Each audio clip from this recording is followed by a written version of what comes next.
وعلى آله وأصحابه أجمعين أما بعد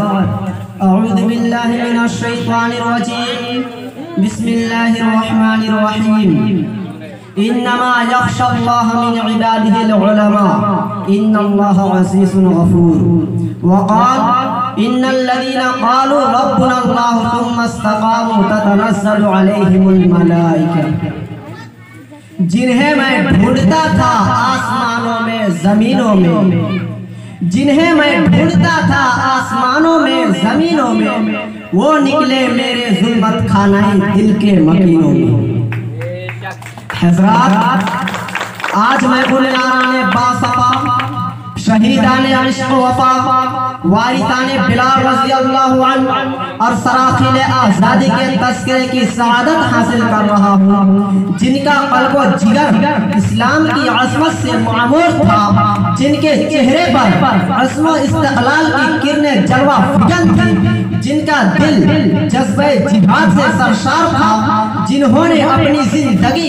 اسلام کی سربلندی اور اعلاء کلمت اللہ کے لیے وقف کر دی، جن کی ایک تاریخ ہے، جن کی ایک داستان ہے، جنہوں نے ہر دور میں اسلام کی آبیاری کی ہے اور چمنستان اسلام کی طرف بڑھنے والی ہر باد سمون کی راہ میں دیوار آہنی بن کر حائل ہو گئے ہیں۔ حضرات، اس چمنستان عالم کا پتا پتا اور بوٹا بوٹا اس بات پر شاہد ہے کہ یہ طبقہ ان اصحاب فکر و نظر اور وارثان قلب و جگر کا طبقہ ہے، جنہوں نے تاریخ کے ہر نازک موڑ پر اس امت کی رہنمائی اور دستگیری فرمائی ہے۔ آج میں انہی جیالوں اور سرفروشان اسلام کی تھوڑی سی تاریخ اور ادنا سے جھلک دکھانا چاہتا ہوں کہ انہوں نے جنگ آزادی میں کیا کارنامہ انجام دیا ہے اور ان کا کیا مقام رہا ہے۔ حضرات، جب ہندوستان کی مقدس سرزمین پر انگریزوں کا ناپاک سایہ پڑا اور وہ اپنی شاکرانہ و عیارانہ چالوں سے یہاں کے مالک بن بیٹھے، جب باشندگان ہند پر طرح طرح کے ظلم و ستم کے پہاڑ کھولے جانے لگے، جب ہندوستانیوں کو غلام بنایا جانے لگا، جب ہندوستانیوں کا خون ان کے پسینوں سے بھی افزا ہونے لگا، تو ایسے نازک وقت میں سب سے پہلے جس شخص نے عالم بغاوت بلند کیا وہ محدث کبیر، امام جلیل، رئیس الاولیاء، فخر چمن، محرم فن، نازش وطن، شاہ عبدالعزیز ابن ولی اللہ محدث دہلوی ہے۔ شاہ عبدالعزیز کا فتویٰ کیا تھا؟ گویا ایک برقے پہ اما تھا جو دشمنوں کے نقل تمنا پہ گر پڑی، انگریزوں کی نیند حرام ہو گئی، جگہ جگہ آزادی کے شعلے بھڑکنے لگے، جگہ جگہ آزادی کے پرچم لہرانے لگے، سینوں میں ولولے مچلنے لگے اور حاصلوں نے انگڑائیاں لینی شروع کر دی۔ مسرد درس پر بیٹھ کر قرآن و حدیث کے درس دینے والے علماء کرام اپنے خانقاہوں میں بیٹھ کر اپنے خون جگر سے شمع اسلام روشن کرنے والے مشائخ اعظام اپنے مدرسوں اور خانقاہوں کو چھوڑ کر میدان میں آ گئے اور فرنگیوں کے خلاف محاذ بنا کر منزل کی جانب بے سر و سامانی کے عالم میں نکل پڑے، اور میں اکیلا ہی چلا تھا جانب منزل مگر، میں اکیلا ہی چلا تھا جانب منزل مگر، راہ رو آتے گئے اور کارواں بنتا گیا کہ مصداق بن گئے۔ حضرات، یہ کارواں طویل مسافت طے کرتے ہوئے کس طرح منزل مقصود تک پہنچا، یہ ایک لمبی داستان ہے۔ غرض کے ان دیوانوں نے ہر راہ سے منزل تک پہنچنے کی کوشش کی اور پہنچ کر ہی دم لیا۔ تاریخ ہند ہم سے کہتی ہے اس بس میں جنوں کے دیوانے ہر راہ سے پہنچے محفل تک، اس بس میں جنوں کے دیوانے ہر راہ سے پہنچے محفل تک، بےتاب یہ ان کی عام ہوئی صحراؤں سے لے کر ساحل تک۔ حضرات، یہ واقعہ ہے کہ اگر ہندوستان کی جنگ آزادی میں علماء حصہ نہ لیتے کہ ہندوستان کبھی بھی آزاد نہ ہوتا، اگر یہ سرخیل آزادی نہ ہوتے تو تحریک آزادی نہ چلتی، تحریک خلافت نہ چلتی، تحریک بالاکوٹ نہ چلتے، ہندوستان چھوڑو بلکہ تحریک نہ چلتے، مقدمہ وہابیان نہ چلتا، امبالہ سازش کیس نہ بنتا۔ الغرض علماء کرام نے اپنے خون جگر سے آزادی کی حنا بندی کی ہے اور اپنے مقدس لہو سے شجر آزادی کو سینچا اور پروان چڑھایا ہے۔ چنانچہ 1857 عیسوی کے جنگ آزادی میں 2 محاذ بنائے گئے، ایک محاذ امبالہ پر جس کی قیادت مولانا جعفر خان عیسوی کے